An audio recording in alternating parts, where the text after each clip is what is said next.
Last season we tried something different, but we heard your feedback loud and clear. So this season, we're going to be bringing plenty of food, and we're going to be bringing more elk hunting action than ever before.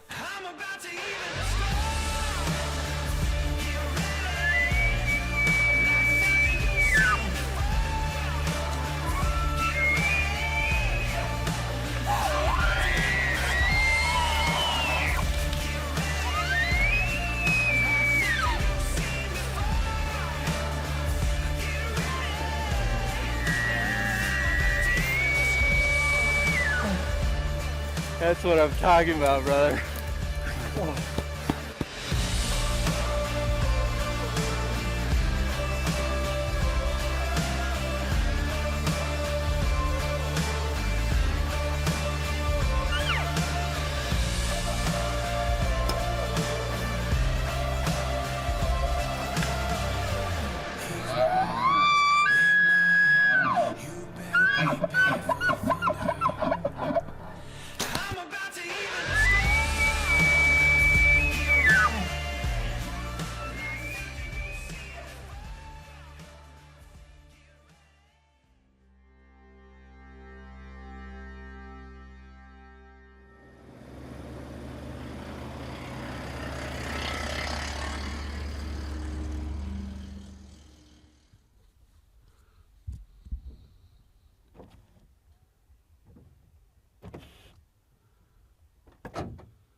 Donnie's already forgot stuff this morning. Yeah, I did forget stuff. I feel like I'm missing something right here. He forgot his bino bivvy with calls in it. That's convenient. There must be a voice calling today. At first he said, well, maybe I'll just be the shooter again today. My bow's back at camp too. John will just be doing all the shooting today. Oh no, I've got a bow. We're back, kind of in the area we came yesterday.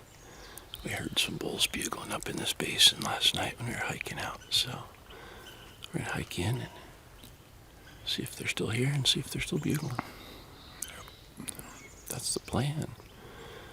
And who knows where it'll take us. We didn't really we had a plan of where to park yesterday, and that was about it. 10 miles later, and 3 or 4 bulls later. So, it's tough early season like this. They're not talking a lot.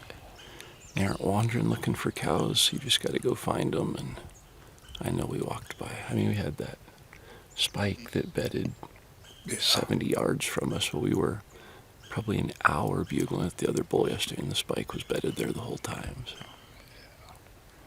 we're going to go and see if we can find an elk.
Now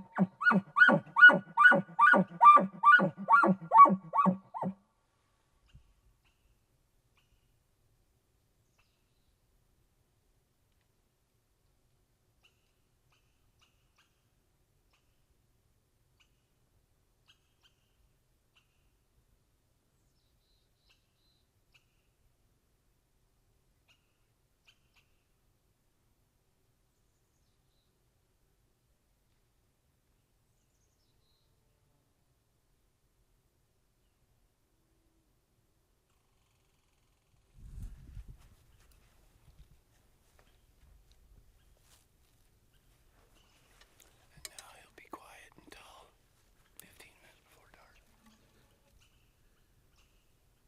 Till he's a big bull. No guess where he's bedding. He could be right here, 200 yards. He could be a timber patch up there. Without him bugling, there's no way to know.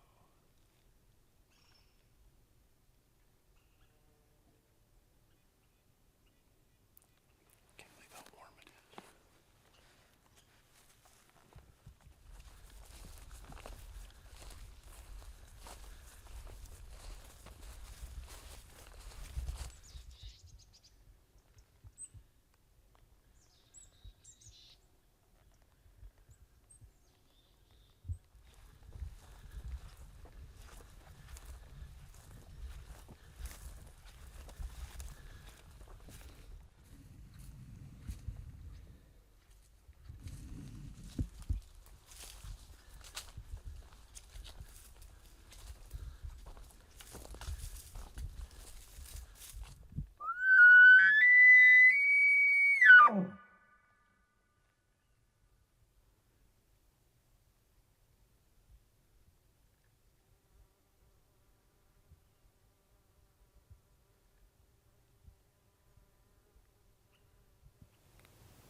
That silo we walked through yesterday, just right up there on top. Go hit the same trail and just keep walking up, hitting north faces.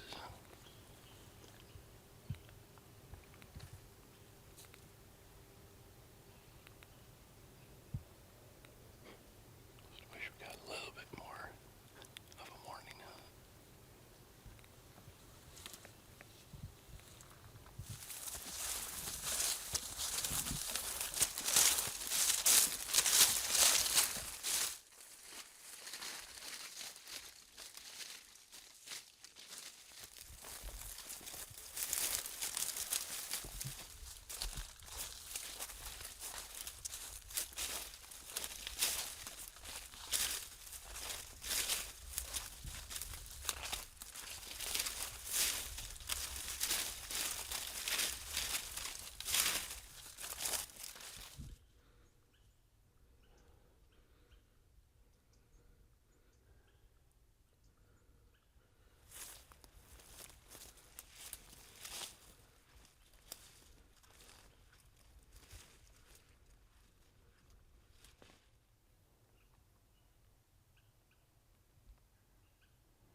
morning was kind of a unproductive venture. We did 5.5 miles by 10:30 to get to this beautiful north-facing basin that is sure to hold multiple bull elk. But if it does, none of them are bugling, because we've not heard a bugle since the big bull this morning. It's a little after noon. Typically, I would probably say hunker down by a wallow or something, but yesterday John said, "You don't think something will be bugling from its bed?" I'm like, "Probably not, John, but I'll humor you." I went to the next north basin, and there were bulls bugling there, so we're going to keep hiking, and we're going to see if we can just find a bull they'll talk a little bit, but man, nothing's fired up wanting to come in yet, so we've just got to find one that's in a good spot that we can stir him up enough. Wake him up. Yeah. I'd ask you for a dad joke, but I know what we're going to get. I don't have anything ready, but But I'll make something up here real quick. when I was down by that spring filling up the water bottle yesterday, I looked over and there was a frog sitting there, a great big frog. I got to chatting with him. That's I Donnie told him, Wood. he said, "How's it going?" I said, "Oh, my feet hurt. Bottoms are really getting worn out on the inside of my boots." And he's like, "Oh, yeah. It was that way when I was young. I didn't even have to wear any shoes. But now I have to wear something on the bottoms." I said, "Oh, really? What kind of shoes do you wear?" He said, "Pretty much any open-toed."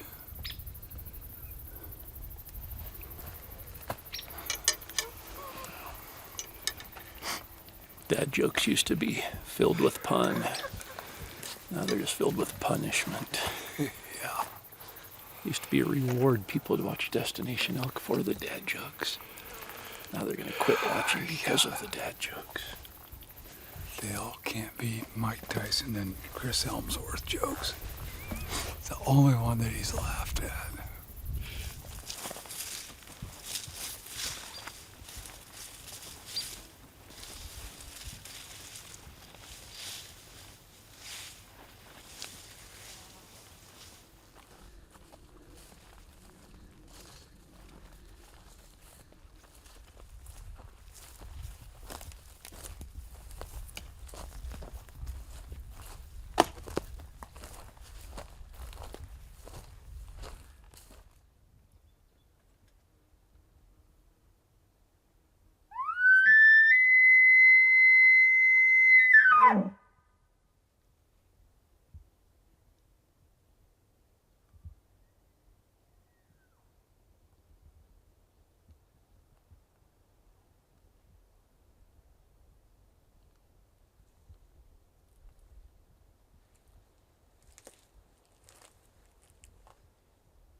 was a little doubtful right after the shot. Thought I might have shot low. I thought I might have missed. Just because I ranged it where he was standing, he was about 45. I put my 40 right on his side, and I didn't hear a good solid hit, so I thought I might have missed. But he ran out about 100 yards, and we were able to see him. And he had his head kind of down, and he'd lift it up and look around like a hurt bull. I could see saliva dripping off his nose. And then he started walking, and I could see my arrow, and it was really good height that looked like about center of the body, back probably, I don't know, 10 inches behind the shoulder there, so maybe in the ribs, definitely not behind the rib cage, I don't think, but was definitely encouraged from that. And then as we were sitting here, we're just 10 yards from where he was standing. I thought, I'm going to go see which way he ran. And within about 6 yards, there was blood all over leaves. And we followed blood for 30 yards, like a lot of blood. So I went from doubtful to discouraged to hopeful to pretty certain. We're still going to give him another probably hour, 45 minutes from now. So that would be an hour and a half after the shot. It's super hot out, so I don't want to leave him there too long. And the tactic that we used to entice him into a shooting lane, Donnie was doing the raking cow. It's a new tactic that we weren't going to tell anybody about, but I was a young bull that doesn't know how to bugle. he was raking, and he was cow calling while he was raking. And it worked perfect, so we won't charge you for that little tip. It's been right at an hour and a half, so given the amount of blood that's right here at the shot and where we saw the arrow, we're going to slip over to where we saw him standing last, and hopefully he's just laying right there. We didn't hear any crashing, but it's just tall grass. I think there's kind of not a swamp or anything, but a little bit wetter over there. So we're going to follow the blood trail over and see if there's a dead elk laying there.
I don't know what happened, but we ran out of blood. And we couldn't keep tracking him. Spent the last 3 hours going a mile and a half. Had crazy good blood for 300 yards. And then you could tell he stood, he never did lay down. But he stood and it dried up. And got to where we were finding just little brushes of one drop of blood on the wheat heads of the stalks of grass. Followed tracks for a little ways, and then we got to a place where it was just a bunch of blowdowns. We did a bunch of circles and grid in there, but it just got too dark to be able to see anything. And with no blood, we've got to just looking for a scuff in terrain that doesn't show scuffs. 100 yards into tracking, 200 yards into tracking, and a giant tree, dead tree, just fell. And the whole hillside erupted with elk running when the tree fell. And if he was feeling sick or thinking about bedding down, he probably got a little jolt of energy if he was still alive. He could be laying up there in all that thick, blow-down, nasty stuff. But there's no way to try to follow it, no way to try to look in the dark. It'd just be dangerous. So.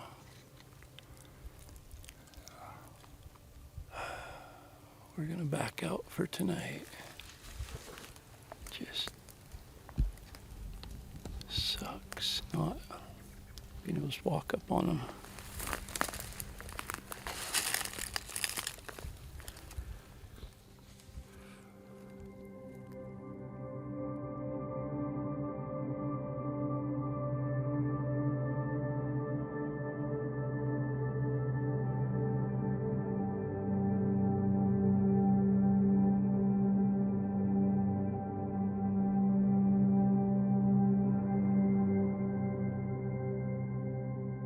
Well, we are back, heading up the mountain to see if we can find some blood, find some tracks, figure out where that bull went. Didn't get much sleep last night.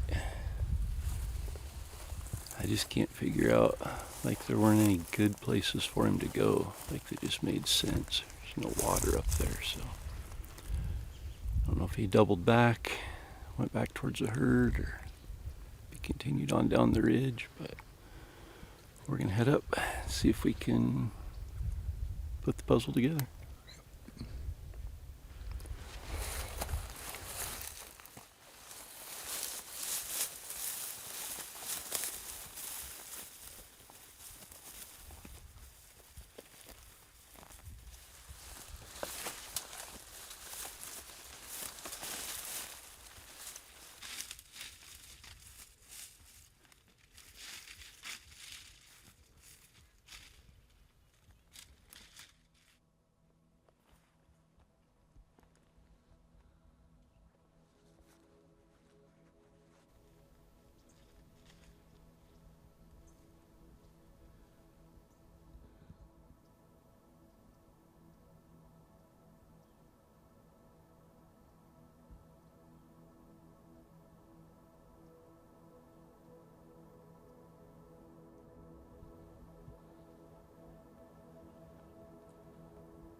We're literally following like a trace of blood on the top of these little wheat head, whatever they're called. Just where you'd walk by, blood would brush off on it, just enough to see a little bit of red. Followed him, he turned, started side hilling, never did go up. He climbed a little bit of a hill, but he kind of just angled up it, side hilling. And we got back here about 200 yards, and I heard a raven sitting up in a tree a couple hundred yards up there. And I guess we didn't go a couple hundred yards, 50 yards, 60 yards. And he's laying right here.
Well, we made it down with the last load and at the truck, and now we've got to go find a cool place to hang meat. Yeah.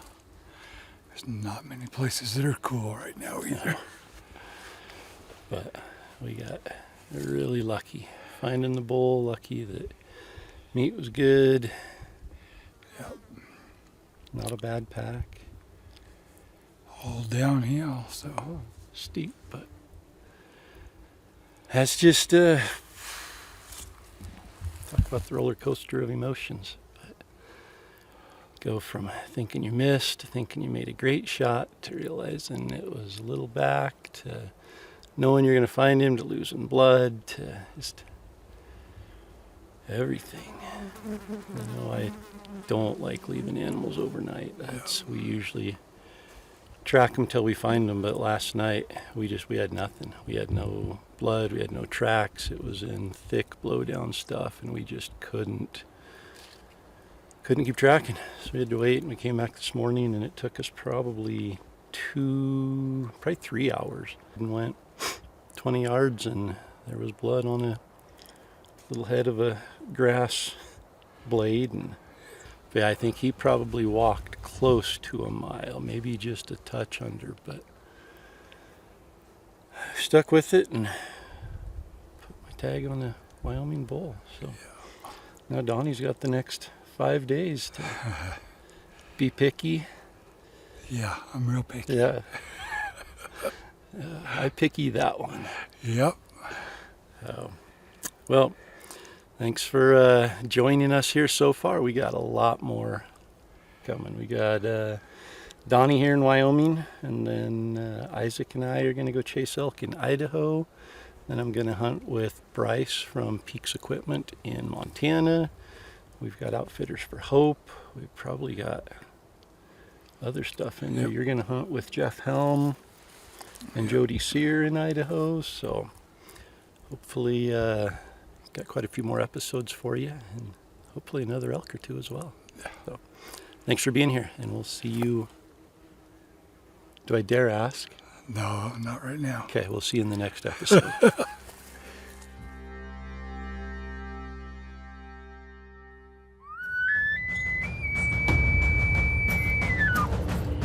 Thought we'd rest our legs a little this morning and let them recover from yesterday, and hit it hard again this afternoon.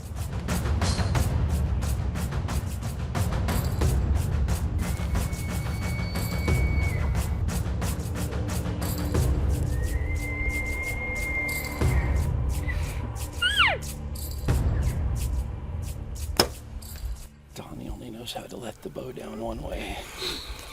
That's pushing the little trigger on the release. Well,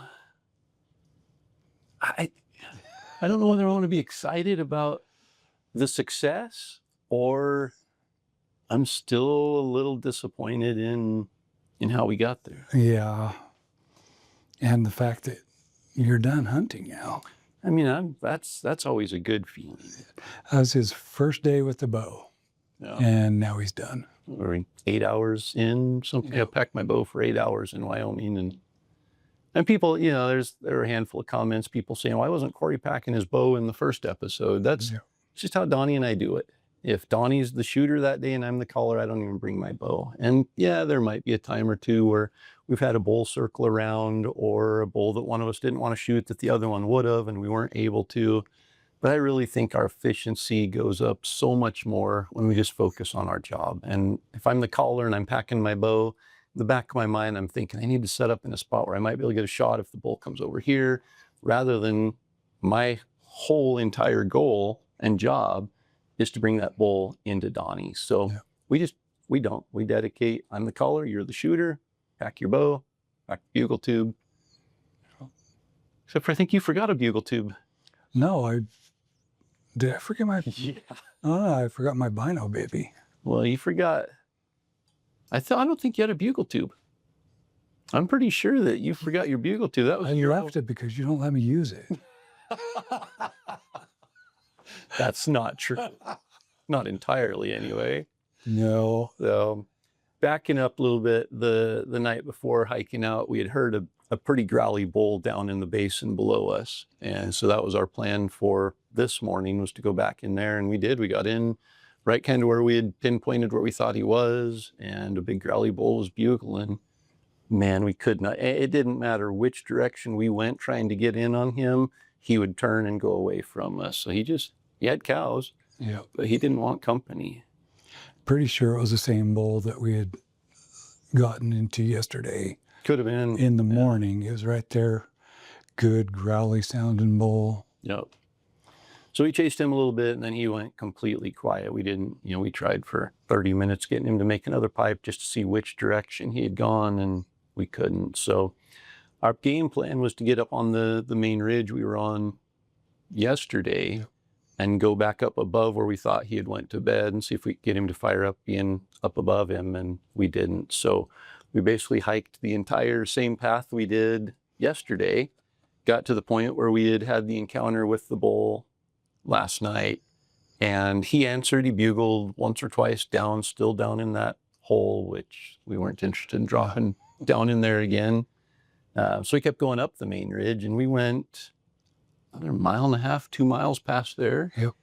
And I think it was 1 o'clock, middle of the day, because we stopped for a while and took a break. Yes. And a bull answered. And he answered, he responded right away, first bugle, and then he kept answering. And, again, it's September 2nd. It's hot. It was super hot that day. We're hunting on a pretty much full moon. And still at 1 o'clock in the afternoon, we're able to get a bull to bugle. So that's our strategy for success for today. And again, it's brought to you by the Rocky Mountain Elk Foundation. And that strategy is covering a lot of ground.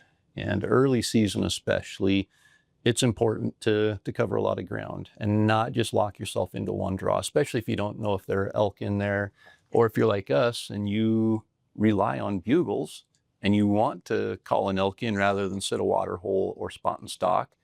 You've got to find a bull that's talkative, and that usually takes covering more country than if we were just going to go and hunt one specific draw and try to find every elk in that area. What we're looking for is the one elk that's talking that day. Yeah.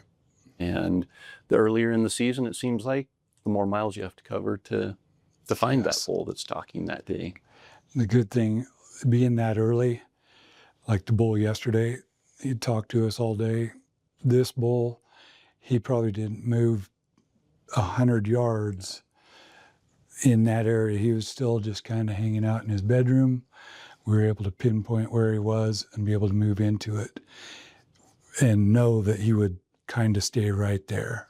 especially middle of the day. And they aren't roaming looking for cows like they will be in 5 or 6 days. They're still kind of in their summer, not their summer pattern. They broke away from the other bulls.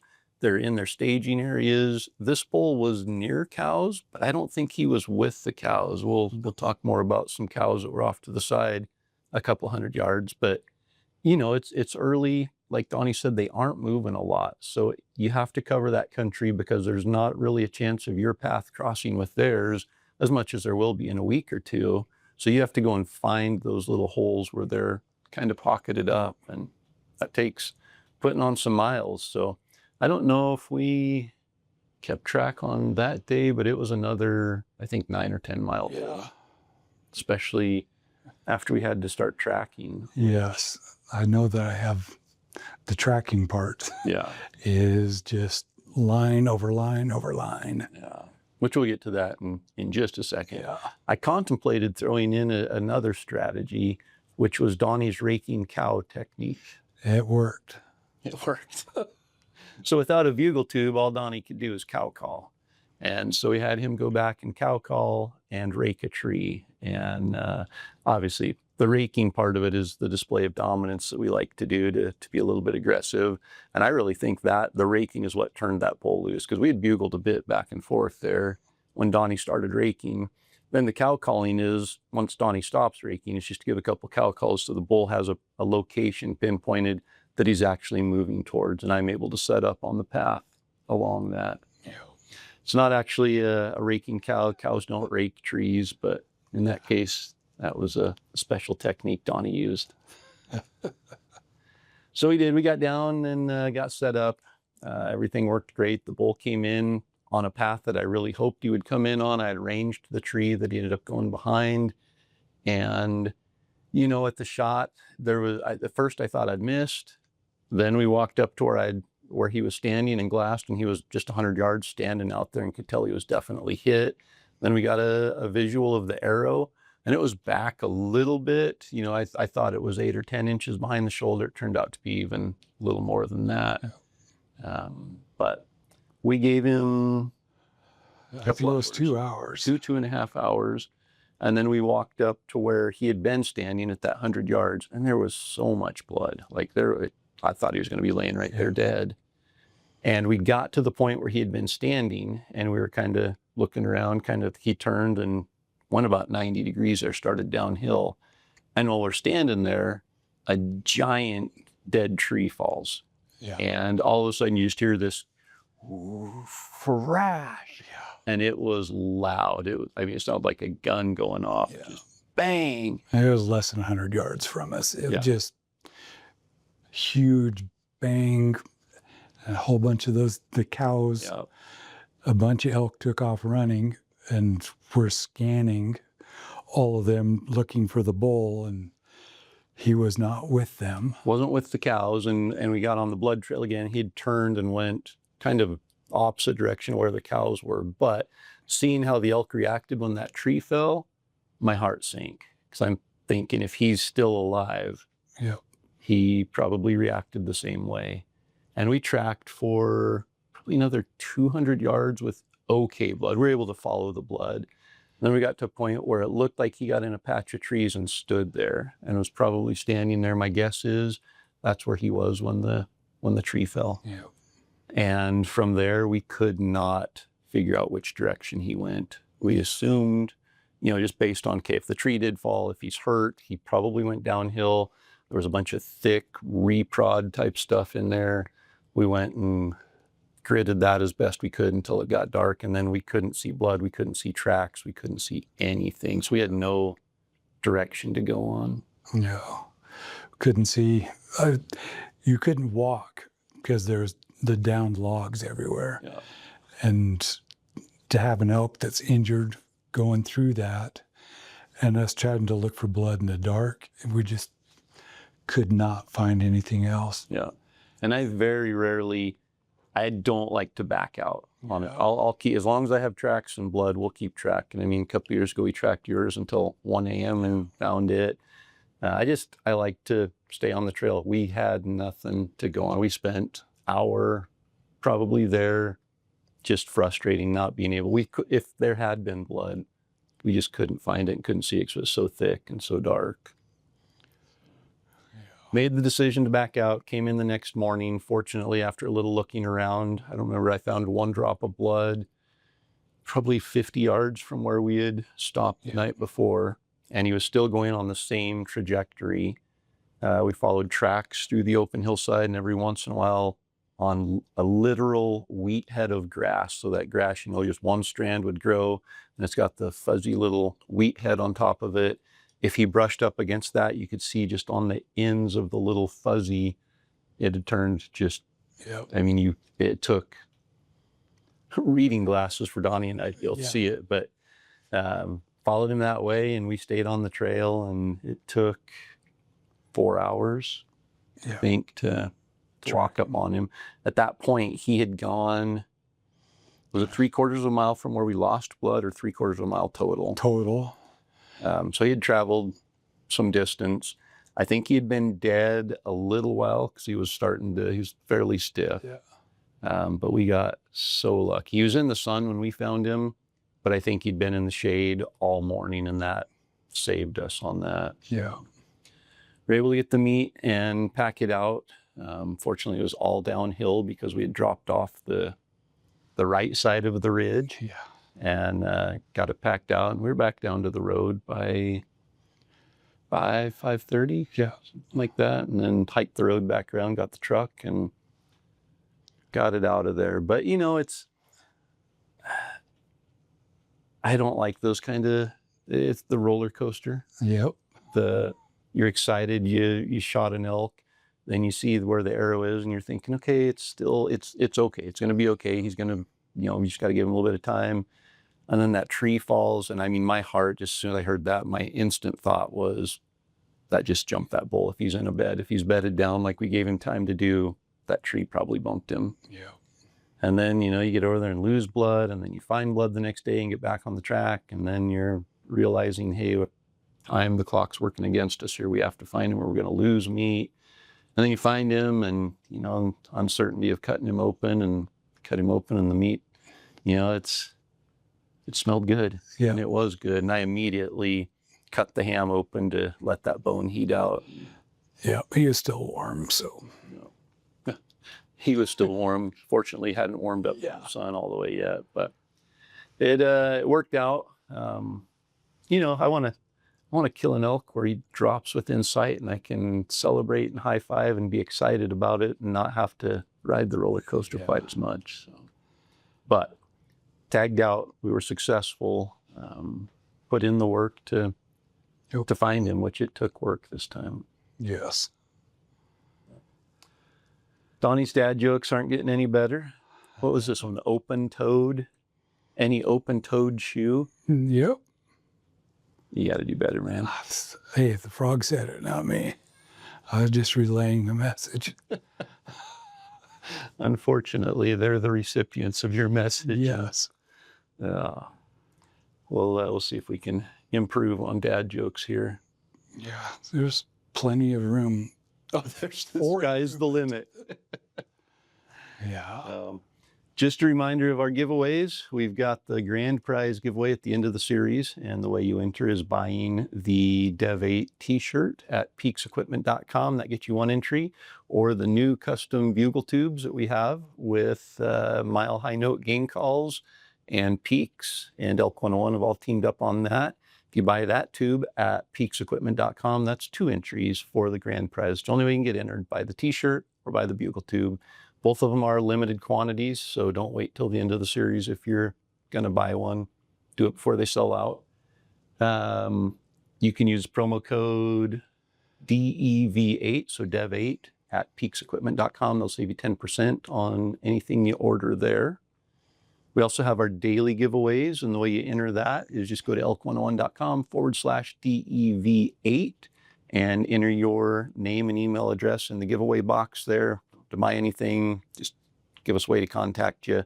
And each episode, we're going to be giving away one of these custom bugle tubes and an Elite OnX membership and something cool from Peaks. It'll be either their new med kit or a dry bag or a kit sack. So got some awesome stuff there. Every episode got one of those packages. So as soon as you sign up, once you sign up, you're in for all the episodes. You don't have to keep signing up. In fact, you can only sign up once per email address per person.